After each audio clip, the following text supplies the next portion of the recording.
लोगों ने कहा कि वोट का अधिकार सबको नहीं मिलना चाहिए, लेकिन बाबा साहब ने कहा कि अगर संविधान मैं लिखूंगा, आर्टिकल 324, 325 मैं लिखूंगा, आर्टिकल अगर मैं लिखूंगा तो निश्चित रूप से वोट का अधिकार सबको दिया जाएगा। क्योंकि बाबा साहब के बाद पता थी कि हमारे लोग हजारों हजार साल से कूटे पीटे गए हैं, सताए गए हैं, इसलिए वोट का अधिकार दिया और दिल्ली की तरफ इशारा किया, आप लोग कब्जा कर लेना संगठित होकर के। लेकिन हमारे लोग संगठित नहीं हो पा रहे हैं, जातियों में बटे हुए हैं।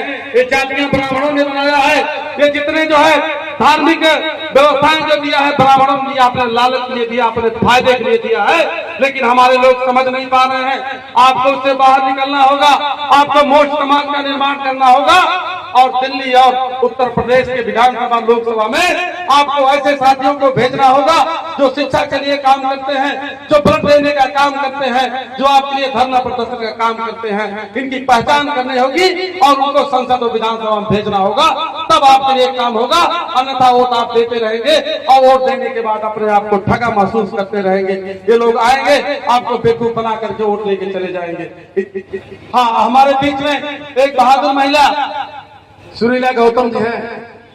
यहाँ जौनपुर में बड़े बड़े जो है ऐतिहासिक कारनामे बहुत कम समय में हुए। सुरीला गौतमपुर में हम लोग 8 साल से ब्लड डोनेशन का काम कर रहे हैं, लेकिन एक महिला अभी तक ब्लड डोनेशन दे पाई है। और जौनपुर में पहले ही डोनेशन कैंप में सुरीला गौतम जी ने ब्लड दे करके इतना बड़ा काम किया। मैं बात बताना चाहता हूँ, मैं बार बार कहता हूँ रामानंद जी से कि सुल्तानपुर बहुत गरीब जनपद है, बहुत पुअर जो है, बहुत गरीब जनपद है। जौनपुर बहुत मजबूत और बहुत ताकतवर, सिराजे हिंद कहा जाता था कभी जौनपुर को। जौनपुर में क्षमता है, जौनपुर में ताकत है, जौनपुर ब्रेन है, पूरे उत्तर प्रदेश का ब्रेन है। सबसे ज्यादा IAS और PCS, सबसे ज्यादा डॉक्टर और मास्टर वो जौनपुर से निकलते हैं।